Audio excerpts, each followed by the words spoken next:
Baik, satu pertanyaan ada dua cabang. Pertama, seorang wanita haid masuk masjid.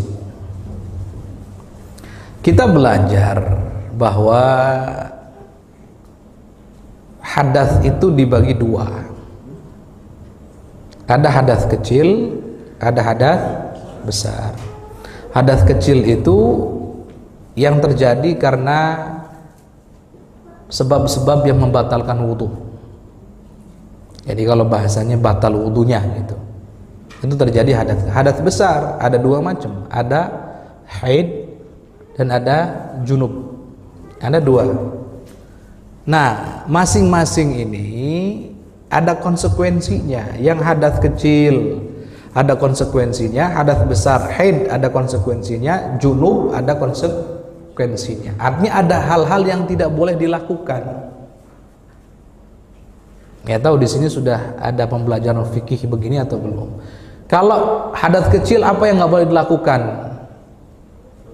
Salat, tawaf, kemudian menyentuh Al-Quran dan membawa Al-Quran. Berarti ada berapa? 4. As-salat wa tawaf, massul mushaf wa hamluhu, ada 4. Kalau hadas kecil, berarti kita kalau lagi hadas kecil nggak punya wudu nggak boleh sholat.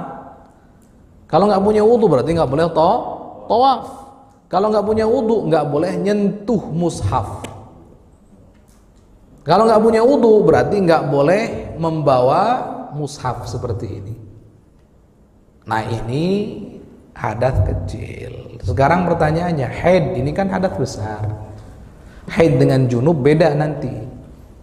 Tambahannya apa? Dari yang 4 tadi itu, sholat, tawaf, musuh hamlu itu nanti untuk yang hadas besar tidak boleh baca Al-Quran. Baca itu gimana?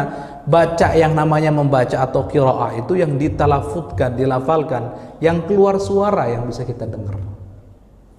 Berarti kalau dalam hati itu nggak termasuk dalam larangan. Silahkan dalam hati sepuas-puasnya baca Al-Quran. Yang penting jangan disuarakan. Orang junub, orang haid nggak boleh baca Quran. Gitu. Apalagi junub, haid tidak boleh berdiam diri di masjid.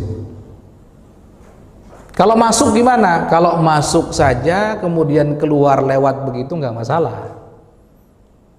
Nah, kita kerucutkan kepada yang haid saja sudah. Kalau untuk orang haid, Ustaz, diam diri di masjid boleh atau tidak? Jawabannya tidak boleh. Nggak boleh orang haid, nggak boleh orang junub sama, nggak boleh.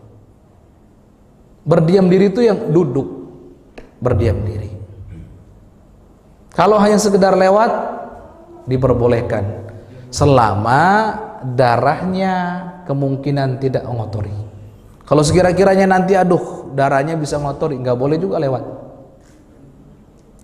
Ini 4 mazhab tidak memperbolehkan seorang wanita haid berdiam di masjid, itu sudah diperbolehkan oleh 4 mazhab tanpa terkecuali. Mazhab Imam Abi Hanifah, mazhab Imam Malik, mazhab Imam Syafi'i, mazhab Imam Ahmad bin Hambal. Maka jangan paksakan. Kami kalau diminta ada nggak solusinya? Nah kalau kami di Al-Bahjah itu biasanya dalam kajian-kajian khusus untuk wanita haid disiapkan tempatnya. Di masjid sana, di Cianjur sana itu biasanya ada tempat yang sudah disiapkan khusus yang di samping masjid, misalkan di sebelah sana atau di belakang sana untuk wanita yang haid begitu. Jangan memaksakan untuk masuk masjid. Nah itu ya. Baik. Nanti satu lagi apa tadi? Belajar dan mengajar. Baik.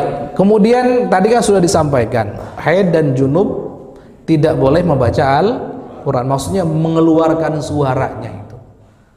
Ada pengecualian untuk yang haid boleh membaca Al-Quran dalam mazhab Imam Malik. Pengecualiannya untuk yang belajar atau ngajar. Ibu-ibu ngajari anaknya, atau dia seorang ustadzah yang memang ngajari tahfidz, atau seorang santriwati yang memang sedang tahfidzul Quran, maka dalam mazhab Imam Malik ini diperbolehkan. Cuman tolong perhatikan dalam megang mushaf, selama memang tidak darurat harus megang, nggak usah dipegang.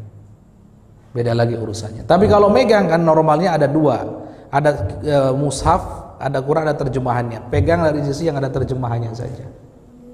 Jadi ada adab dan tata keramanya ya, masya Allah. Baik. Ini wallahu a'lam.